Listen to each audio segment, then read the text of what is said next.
Assalamualaikum warahmatullahi wabarakatuh. Selamat pagi dan salam sejahtera untuk kita semua. Yang kami hormati Ibu Kepala Sekolah SD Negeri Kadoan 2, Ibu Surati Martina SPDSD, dan yang kami hormati seluruh jajaran guru dan tenaga pendidikan di lingkungan SD Negeri Kadoan 2, Kecamatan Grogol.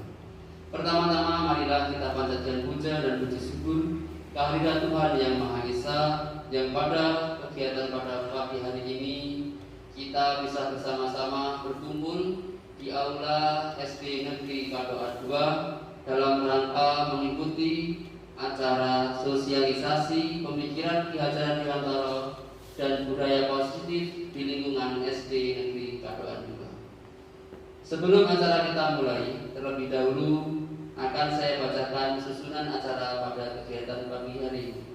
Yang pertama pembukaan, yang kedua mendengarkan lagu Indonesia Raya, yang ketiga sambutan Kepala Sekolah SD Negeri Kadoan 2, acara yang keempat kegiatan inti, acara yang kelima lain-lain, acara yang keenam penutup.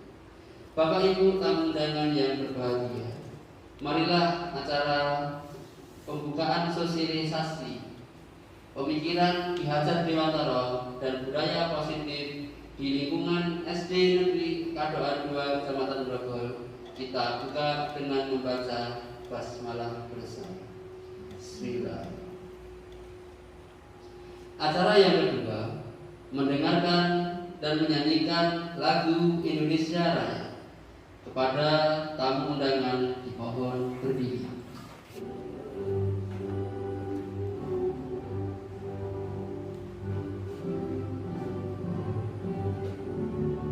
Memasuki acara selanjutnya, sambutan dari Kepala Sekolah SD Negeri Kadoan 2 Kecamatan Grogol kepada beliau Ibu Surati Martina SPD SD, waktu dan tempat dipersilakan.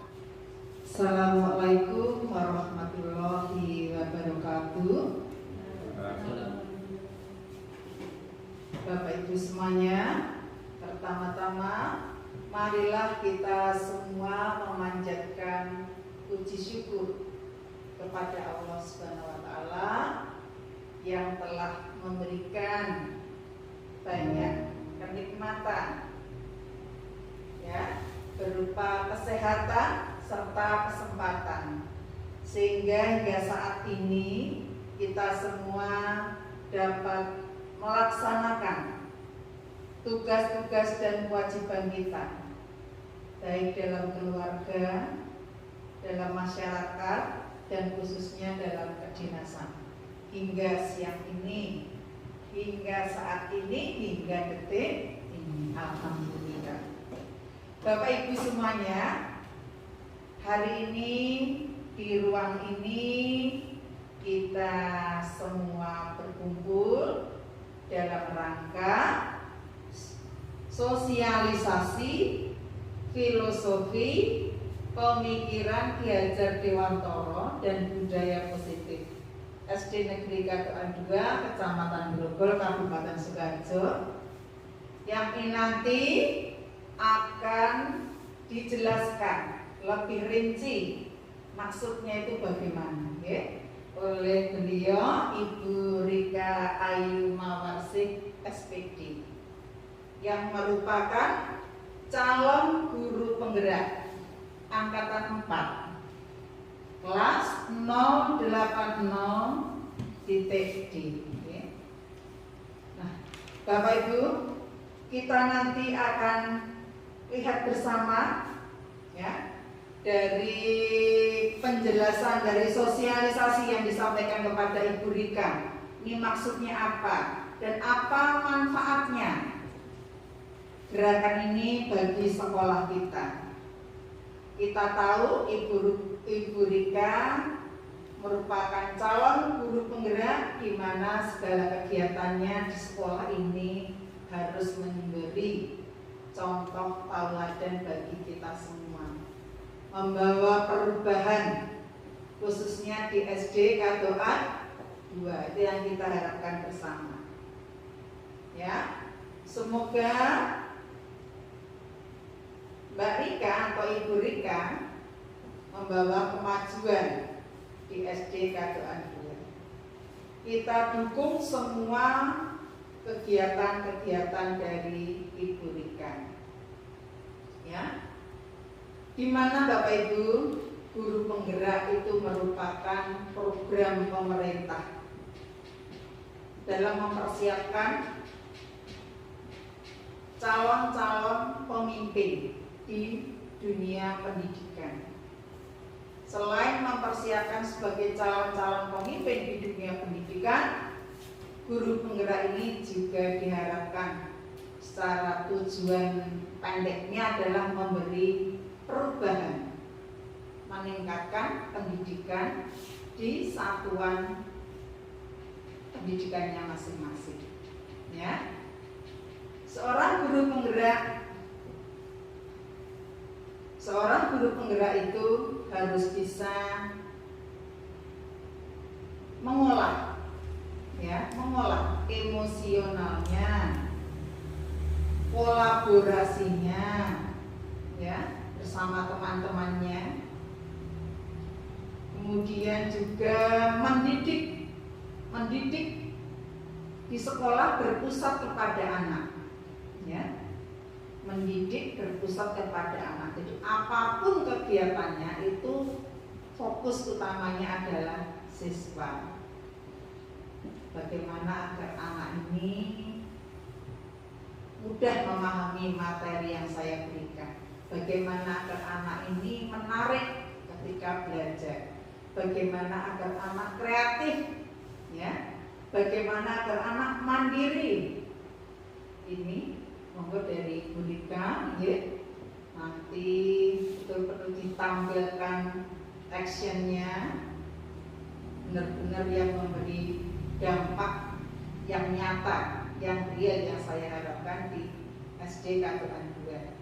Dan untuk rekan-rekan yang lain bisa untuk mencontoh Ibu Rika, ya, mencontoh yang baik, yang bermanfaat bagi peningkatan pendidikan khususnya di SD Kadoan 2. Bapak Ibu, tidak perlu saya panjang lebarkan, ya.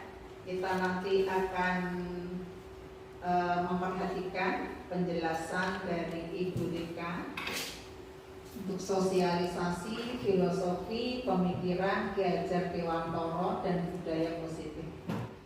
Bapak Ibu yang kami hormati, tibalah acara yang keempat, acara inti penyampaian daripada Ibu Rika Ayumawase mengenai sosialisasi filosofi pemikiran Ki Hajar Dewantara dan budaya positif di lingkungan SD Negeri Kadoan 2 Kecamatan Grogol. Untuk itu, waktu dan tempat kami persilahkan. Assalamualaikum warahmatullahi wabarakatuh. Bapak Ibu, terima kasih kehadirannya pada siang hari ini. Di sini saya Rika Ayumawase, calon guru penggerak angkatan 4 Kabupaten Sukoharjo, akan menyampaikan sosialisasi mengenai filosofi pemikiran Ki Hajar Dewantara dan budaya positif yang bisa dikembangkan. Awalnya ini konsep mengenai dasar-dasar pemikiran pendidikan nasional oleh Ki Hajar Dewantara. Oke, menuntun. Di sini ada kata penuntun, kemudian ada segitiga, tulodo, mangunkarso, dan dayani. Ini mengenai semboyan Ki Hajar Dewantara tadi yang sudah disampaikan oleh Ibu Kepala Sekolah, yaitu ing ngarso suntulado, ing madya mangunkarso, tuturi, dan dayani. Ini nanti juga akan saya sampaikan. Kemudian juga ada tentang kekuatan kodrat, yaitu merdeka dan bermain. Nah, di sini juga akan saya sampaikan mengenai pendidikan yang berpihak kepada anak. Anak itu bukan tabula rasa. Nah, di sini kita juga akan melihat lakunya, bagaimana diri anak, kemudian sosiokultur, tenaga, filosofi petani. Kemudian kita juga akan utamanya di budi pekerti. Nah, di sini maksud menuntun Bapak Ibu. Maksud pendidikan menurut Ki Hajar Dewa Atmantoro adalah menuntun segala kekuatan kodrat yang ada pada anak-anak agar mereka mencapai keselamatan dan kebahagiaan yang setinggi-tingginya baik sebagai manusia maupun sebagai anggota masyarakat. Nah, di sini maksud menuntun di sini guru kita juga harus membawa anak, membersamai anak. Bagaimana kita mengarahkan sebagai anak agar anak memiliki kekuatan kodrat. Di sini ada kodrat alam dan kodrat zaman, sehingga anak tidak ketinggalan perkembangan zaman. Jadi nanti ada perkembangan secara kodrat zaman. Anak itu juga sekarang juga harus menguasai tentang 4C, kreatif, kolaboratif, kreatif thinking dan sebagainya.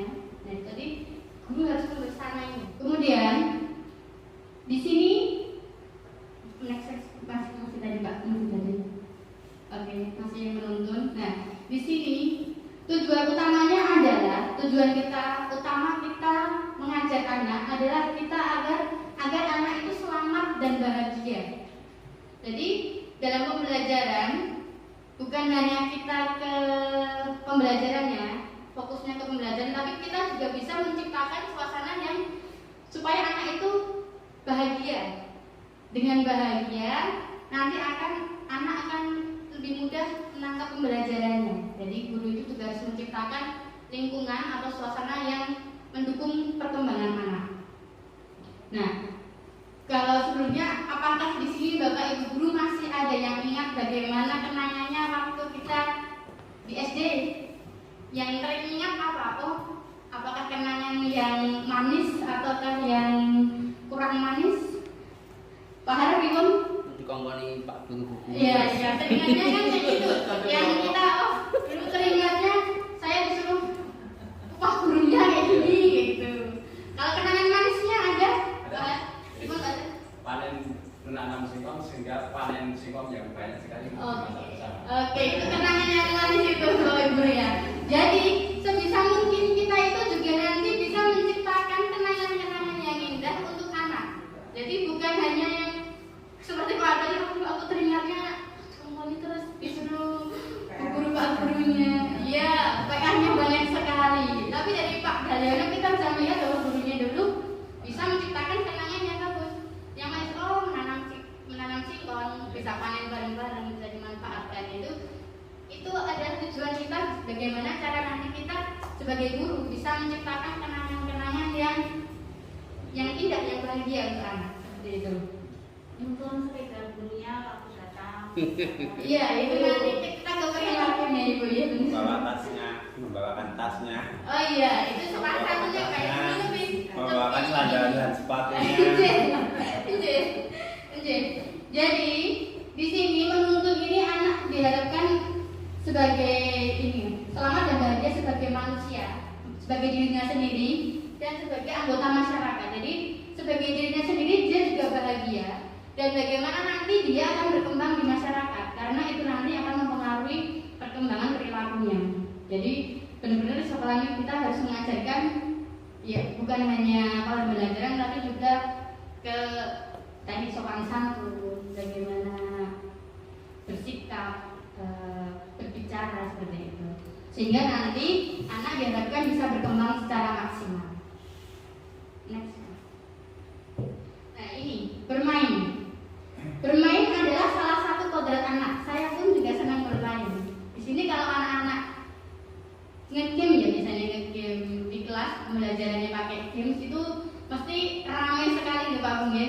Tapi kalau kita kadang kalau cuma dikasih materi kayak gitu anak-anak ya kelasnya anteng diam. Tapi kita guru juga kurang tahu ini anak pembelajarannya sudah paham atau belum atau bagaimana. Jadi kita juga masih gimana ya.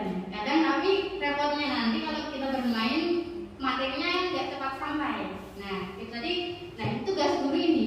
Bagaimana kita membuat pembelajaran yang belajar tapi seperti bermain.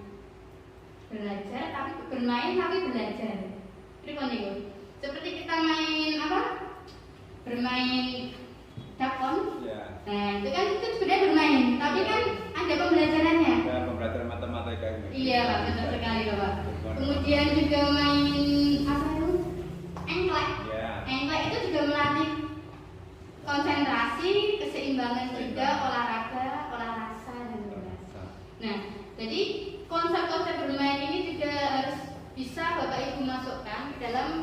pembelajaran yang akan dilaksanakan. Jadi pikiran, perasaan, kemauan dan tenaga. Jadi ciptanya, rasanya, karsanya, kemudian pengerti itu sudah ada pada diri anak. Jadi kita bagaimana cara memolesnya? Anak itu kan sudah ada ini sendiri kan. Anak itu kayak bibit nanti ke belakang ada tenaga itu. Jadi anak itu sudah ada semuanya.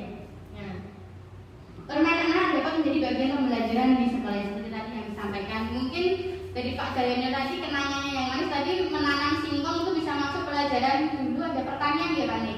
Yang itu juga masuk ada pelajarannya itu bisa masuk ke dalam pembelajaran. Anak senang melihat bagaimana di pertumbuhannya singkongnya, itu juga pembelajaran IPA-nya. Oh kita panennya, nanti bisa mengolahnya. Lomba masak singkong. Ya itu bisa dimasukkan lomba apa itu? Pelajarannya masuknya ke SPK. Next.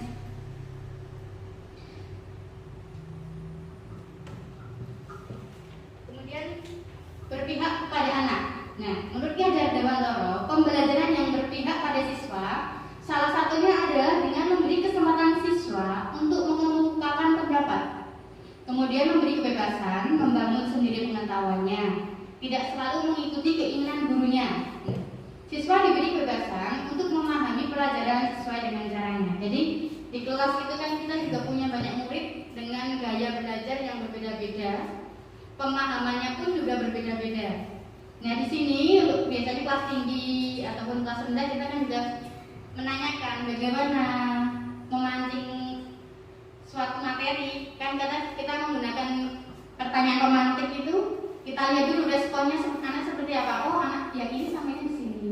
Oh ini teman sampainya di sini. Nah, seperti itu. Jadi guru juga harus memberi kesempatan siswa untuk menyampaikan pendapatnya. Jadi bukan hanya guru terus yang ngomong ya, yang menjelaskan ke depan, tapi sekali-sekali coba kamu menjelaskan ke depan. Teman-temannya bagaimana, responnya bagaimana, seperti itu. Nah, yang kedua selanjutnya adalah anak itu bukan kertas kosong yang bisa digambar sesuai keinginan orang dewasa. Anak lahir dengan kekuatan kodrat yang masih samar-samar. Tujuan pendidikan adalah menuntun atau memfasilitasi, membantu anak untuk menebalkan garis samar-samar agar dapat memperbaiki lakunya untuk menjadi manusia seutuhnya. Oke, kalimat yang pertama dulu nih Bapak Ibu, anak itu bukan kertas kosong. Anak-anak didik kita itu bukan kertas kosong. Mereka itu sudah memiliki bakat dan minat sendiri. Guru itu hanya bisa membantu membantu menebalkan supaya anak itu bakatnya tadi muncul. Jadi tidak bisa diarahkan kamu ke sini. Jadi guru itu mengarahkan, oh ini anak ini bisa menggambar, berarti nanti ini kita arahkan ke menggambar. Mungkin bisa dijelaskan mewarnai kalau mungkin orang tuanya. Oh anak ini, oh nanti bisa maju lomba, ikut mewakili.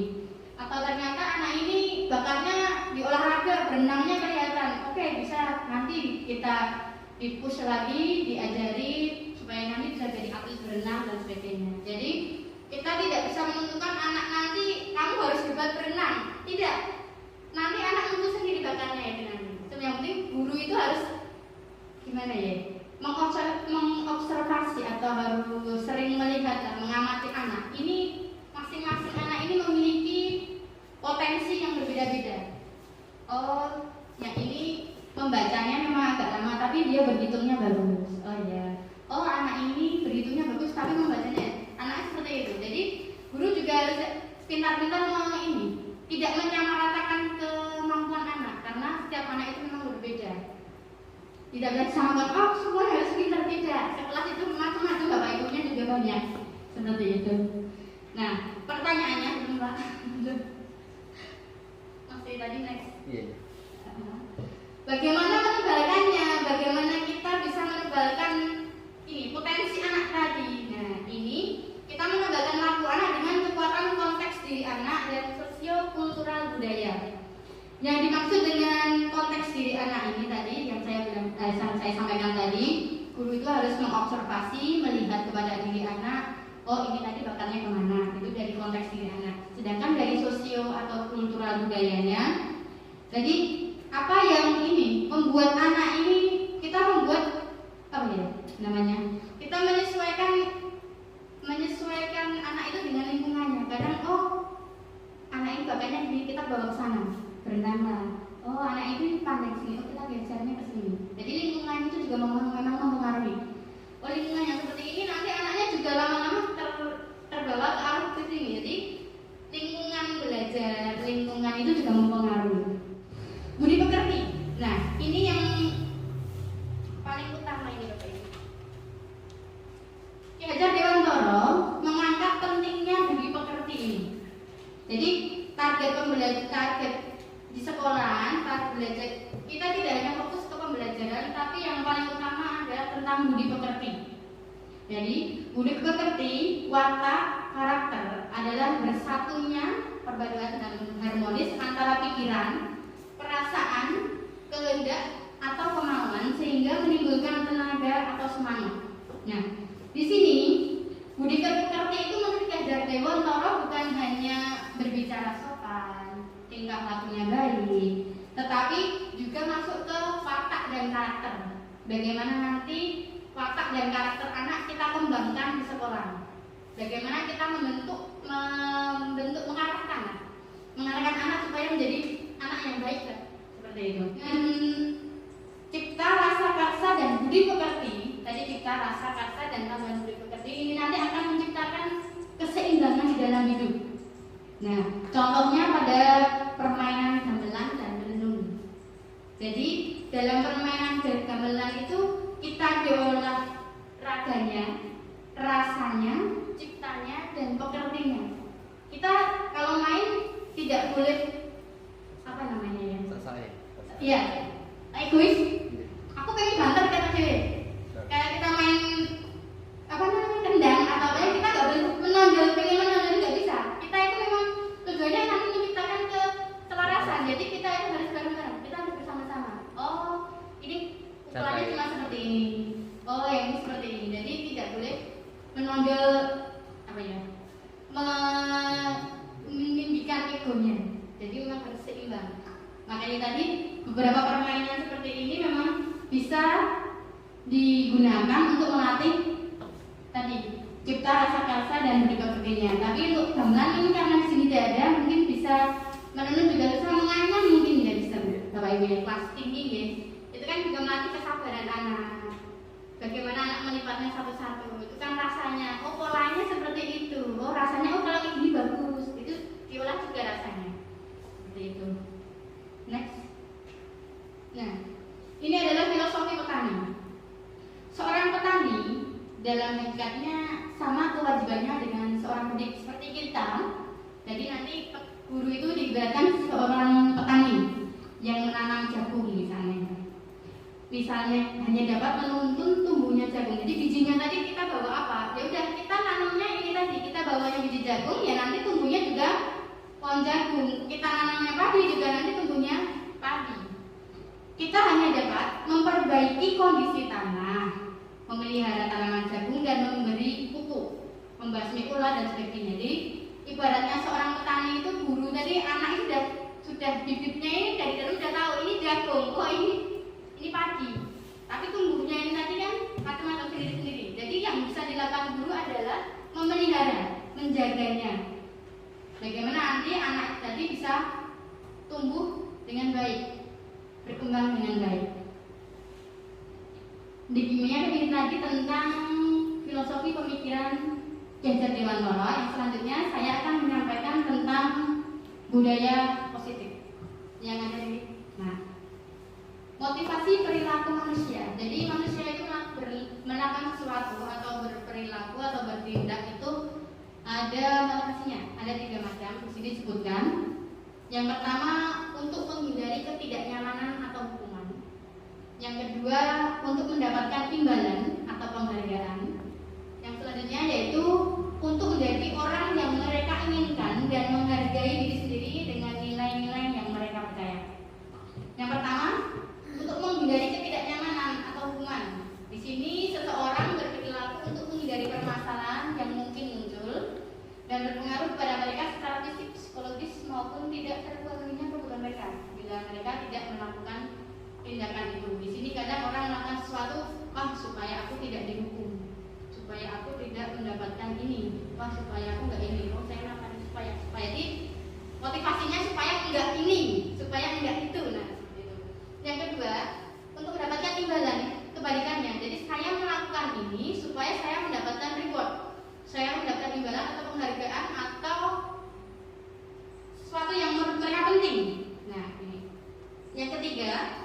ada untuk mereka yang ikan. Jadi mereka ini udah oke, ini saya percaya, oh menurut saya ini bagus, ini untuk saya bagus, dan ini yang ketiga. Mereka untuk menjadi orang yang mereka inginkan dan menghargai diri sendiri dengan nilai-nilai yang mereka percayai. Next. Nah, untuk itu kita bisa memulai tadi karena ada perilaku orang ya, kita ke siswa saja. Jadi anak kan melakukan itu kadang didukung guru, takut kalau dukung gurunya atau pengen dapat bintang atau mereka ingin melakukan ya udah saya memang ya kayak gini, saya melakukannya dengan ikhlas lah. Untuk itu kita bisa pertama-tama dengan membuat keyakinan kelas. Kita membuat keyakinan kelas itu keyakinan yang dimiliki di dalam kelas. Oh gimana? Kayak persetujuan atau peraturan yang khusus dalam kelas itu yang nanti akan ditaati atau dipatuhi oleh semua anggota dalam kelas tersebut.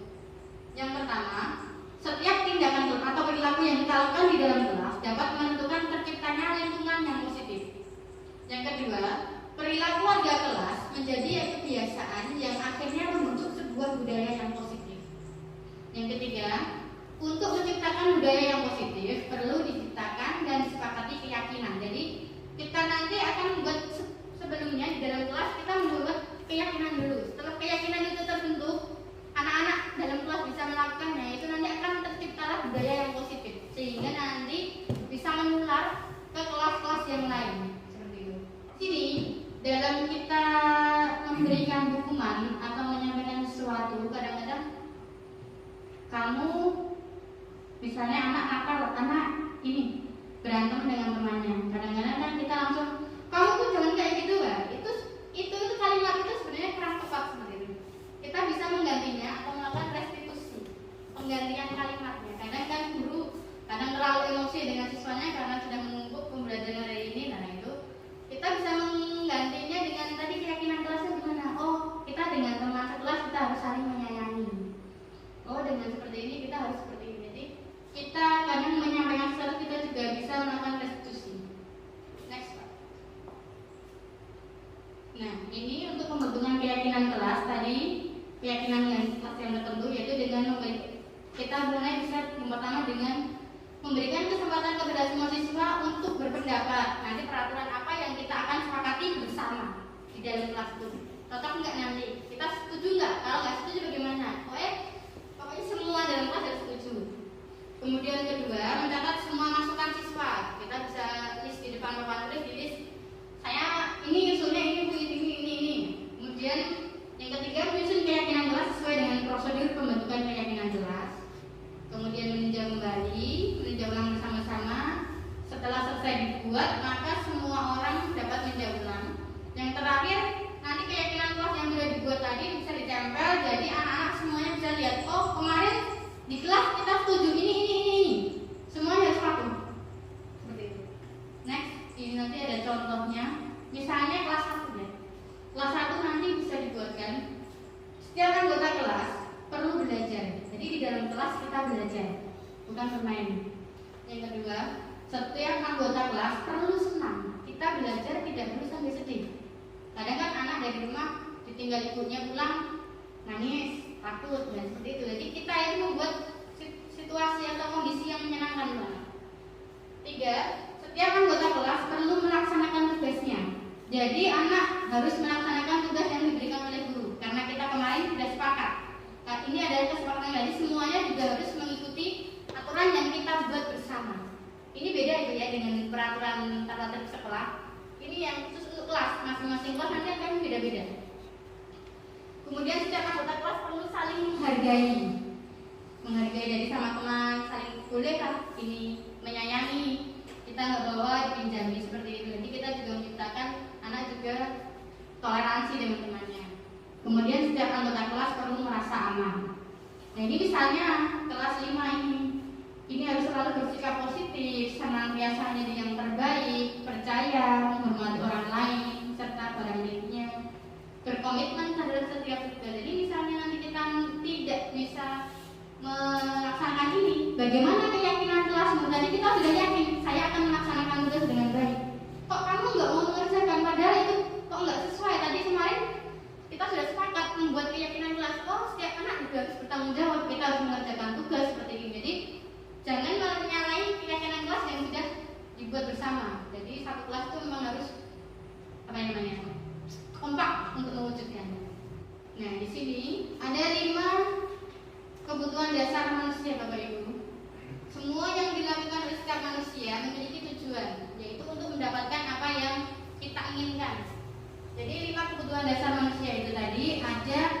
kebutuhan untuk bertahan hidup.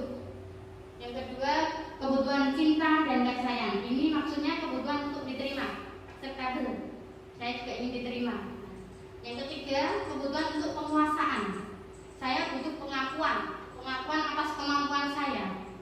Yang keempat, kebutuhan akan kebebasan. Di sini ada pilihan biasanya.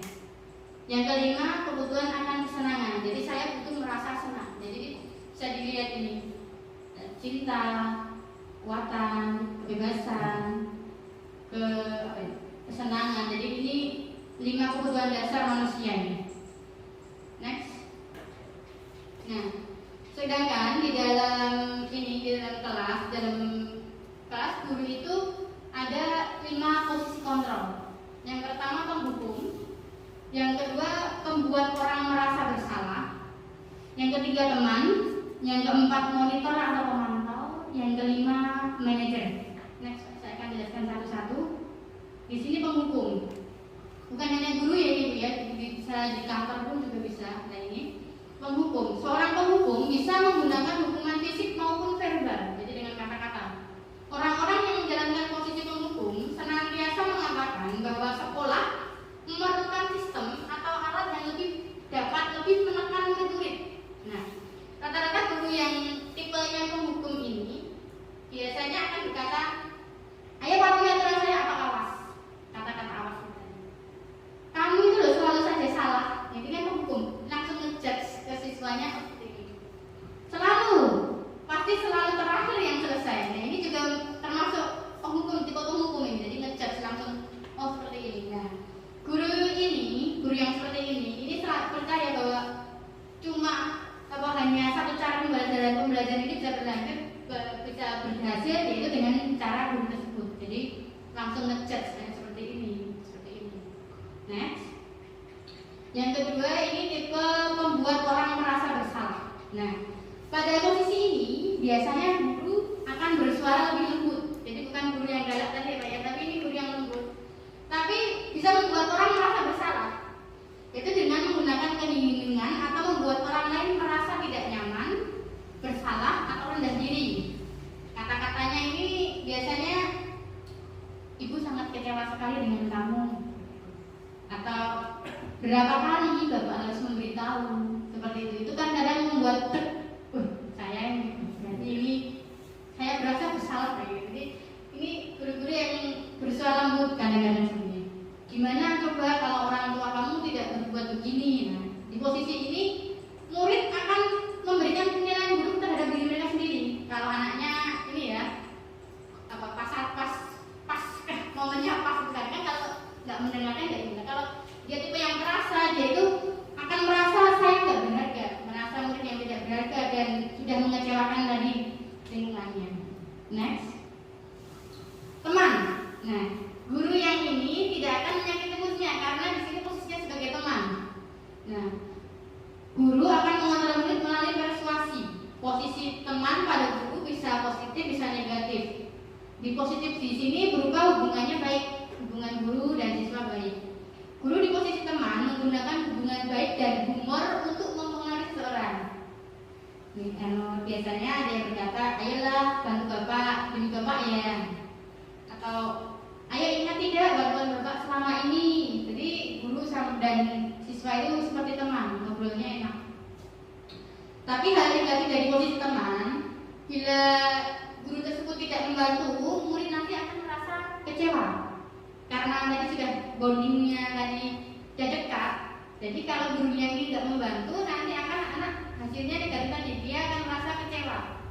Nah, saya pikir bapak ibu teman saya, Pak pikir tadi bapak itu teman saya, ternyata enggak, saya ditinggal. Seperti itu nanti anak ke ininya, lihat kilo ya, kecewa. Next, monitor atau pemantau. Di sini gurunya ini tipenya pemantau atau pengawas.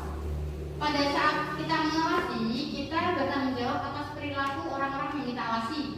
Posisi pemantau berdasarkan pada peraturan-peraturan dan konsekuensi. Dengan menggunakan sanksi atau konsekuensi, kita dapat memisahkan hubungan pribadi kita dengan murid sebagai seorang yang menjalankan posisi pemantau. Biasanya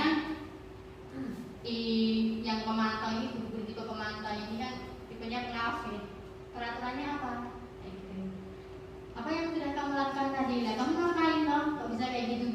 memantau. Ini tugasnya Pak. Nanti kalau kamu kayak gini sanksi konsekuensinya apa? Ini tugas pengawas. Ini tugas pengawas. Seorang pemantau sangat mengandalkan penghitungan catatan data yang digunakan sebagai bukti atas perilaku seorang. Nah di sini tertulis, jadi Bu ini punya checklist anak-anak yang ini siapa saja seperti itu. Next, ini adalah posisi manajer yang terakhir ini. Manajer adalah posisi mentor, di mana guru berbuat sesuatu bersama murid, mempersilahkan murid bertanggung jawab atas perilakunya, kemudian mendukung murid agar menemukan solusi atas permasalahan. Nah di sini seorang manajer bisa memiliki keterampilan sebagai teman, posisinya teman, bisa sebagai pemantau. Dengan demikian jika bisa terjadi di waktu tertentu kembali pada kedua posisi, tergantung nanti mana diperlukannya posisi itu, bisa sebagai teman atau cuma sebagai pemantau. Jadi posisinya memiliki tadi dua keterampilan. Namun bila kita ingin murid kita menjadi manusia yang merdeka, mandiri dan bertanggung jawab, kita perlu mengacu pada restitusi yang dapat menjadikan murid kita sebagai seorang manajer bagi dirinya sendiri. Di manajer, murid diajak untuk menganalisis kebutuhannya maupun kebutuhan orang lain. Di sini penekanan bukan hanya kepada kemampuan membuat konsekuensi, namun juga berkolaborasi. Nah, misalnya anak salah, anak tadi salah, atau kemarin contoh saya anak-anak coret-coret tembok di kelas. Guru tidak harus langsung, kok kamu kayak gini? Enggak, kita panggil dulu muridnya, dipanggil dulu, diajak duduk yang bagus. Tadi ngapain Mas? Coret-coret tembok misalnya seperti itu. Boleh nggak seperti itu? Di kelas gimana keyakinannya? Oh, tidak boleh coret-coret tembok. Kenapa tidak boleh coret-coret tembok? Karena nanti kelasnya kotor. Jadi kita pancing anak-anak supaya juga berpikir perbuatannya tadi betul atau salah, benar atau tidak, sesuai dengan keyakinan kelasnya. Oh seperti ini. Jadi terus bagaimana cara kamu mempertanggungjawabnya, memperbaikinya bagaimana? Oh dihapus bisa, misalnya tidak dihapus, ya. Boleh nggak kita nanti mengulangi seperti itu lagi? Oh tidak. Jadi anak juga kita pancing kalimat dengan pertanyaan-pertanyaan seperti itu supaya anak juga bisa berpikir. Berarti bukan langsung nanti kamu langsung ini ya, bersihin ya, kayak gini ya, berarti kan itu guru mendikte, anak belajar aja. Tapi kalau kita tanya, oh nanti anak ini anu Bu salah Bu, ini harusnya seperti ini. Oh iya, oh ini Bu seperti ini, harusnya ini tadi nggak boleh, nanti kelasnya jadi jelek. Jadi anak juga ini ikut berpikir lah, bertanggung jawab seperti ini. Nah, ini ada segitiganya urutannya untuk melakukan restitusi. Yang pertama kita menanyakan keyakinan kelas, menanyakan keyakinan kelas. Tadi keyakinan kelas yang kita sepakati apa? Kemudian bisa kalimatnya dengan kamu ini dari orang siapa. Kemudian kita validasi tindakan yang salah. Kamu tentunya memiliki alasan kenapa kamu melakukan itu. Nah, misalnya tadi mencoret-coret tadi, kok kamu kayak gini? Oh saya pengen coret-coret, harusnya gimana? Seperti itu. Kemudian kita juga harus menstabilkan identitasnya, karena tadi kita sudah terlalu banyak ngomong, mungkin tanya-tanya siswa. Kita menstabilkan diri juga emosinya anak. Oh supaya apa? Anak juga tidak merasa sangat bersalah, boleh, tapi tidak terlalu larut dalam kesalahannya. Jadi anak juga kita, oh setiap orang juga salah, pernah salah, tapi juga bertanggung jawab. Jadi bukan satu-satunya orang yang misalkan kasih tahu, oh ini ya bukan kamu nggak cuma satu salah, tapi yang lain juga pernah, tapi tidak boleh diulang-ulang. Jadi bukan nanti kalau anak kita terlalu keras nanti anak jadinya jauh. Balik lagi maafnya lagi mungkin agak susah. Seperti itu. Bapak Ibu terima kasih, ini sudah di akhir slide. Ini salam dan bahagia dari guru penggerak itu, salamnya memang harus salam dan bahagia. Kita harus bahagia dalam apa? Bahagia. Pendidikan adalah menuntun kekuatan kodrat anak. Jadi kita memang di sini bagaimana kita membersamai anak untuk mengembangkan potensi anak, bagaimana untuk menjadi siswa yang baik. Kemudian Guru Bergerak Indonesia Maju. Terima kasih. Bapak Ibu tamu undangan yang berbahagia, bila mana ada hal-hal yang memang perlu ditanyakan atas paparan dari Ibu Rika tadi, untuk itu saya buka cermin untuk tanya jawab. Waktu dan tempat kami persilakan. Ibu.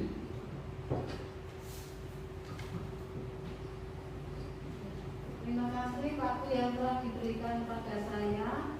Dari penjelasan Ibu Rika tadi ada yaitu tentang dari kelima posisi kontrol yang disebutkan tadi, posisi kontrol yang mana yang paling baik. Saya ulang, dari kelima posisi kontrol yang disebutkan tadi, posisi kontrol yang paling baik yang mana? Jadi terima kasih untuk itu Bu Rika untuk menanggapinya. Terima kasih atas pertanyaannya Bu yang ini. Ya, jadi tadi ada 5 posisi kontrol. Yang paling baik adalah posisi sebagai manajer. Di sini di posisi manajer, guru itu juga bisa memiliki keterangan sebagai teman. Saya ini juga bisa sebagai pemantau. Sebagai teman, misalnya anak perlu ngobrol atau percakapannya ngobrolnya enak, anak bisa jujur dan sebagainya. Kalau pemantau tergantung situasi nanti anak kondisinya bagaimana permasalahannya. Jadi bisa ke pemantau, kita melihat saja, kita mengawasi, atau kita sebagai teman nanti kita ajak ngobrol bagaimana anak bisa menyelesaikan masalahnya seperti itu. Begitu yang ini sudah jelas. Ya, terima kasih Bu. Dari yang diberikan Mbak Rika tadi sudah menjelaskan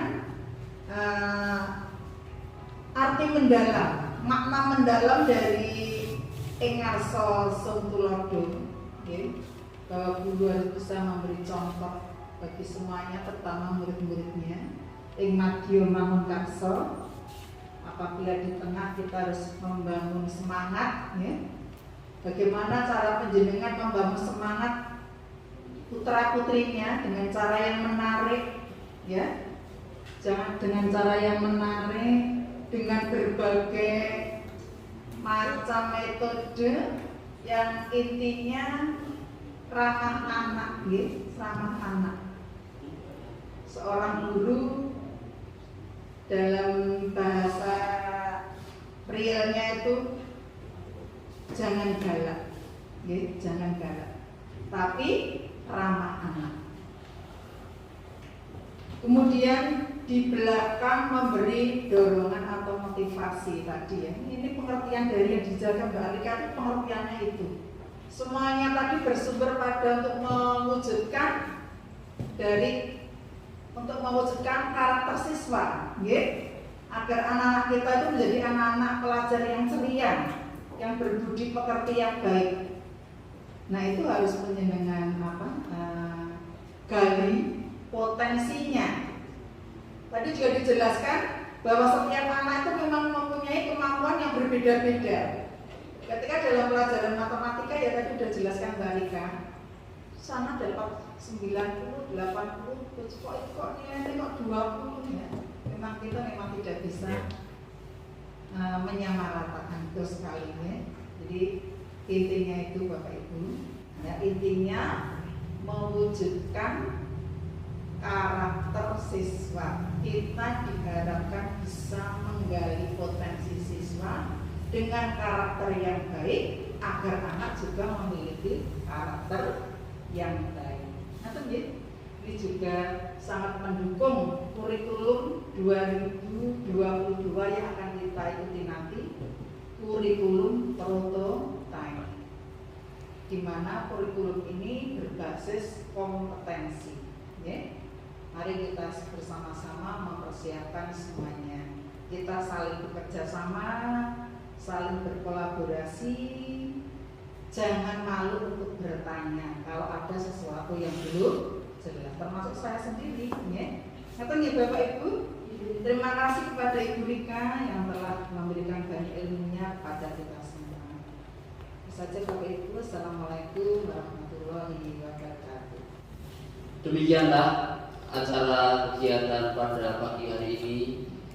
Acara demi acara berjalan dengan lancar, dan tibalah Bapak Ibu tamu hadirin yang berbahagia, kita mengikuti acara yang terakhir.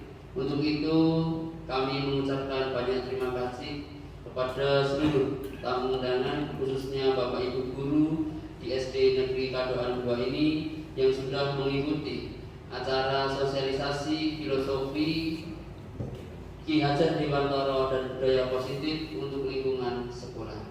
Atas perhatian dan kerjasamanya kami ucapkan terima kasih, dan kami selaku pembawa acara, bila mana dalam penyampaian acara pada kegiatan pada hari ini ada kata-kata yang tidak berkenan di hati Bapak Ibu semuanya, kami minta mohon maaf yang sebesar-besarnya. Yang terakhir, billahi taufik wal hidayah. Wassalamualaikum warahmatullahi wabarakatuh.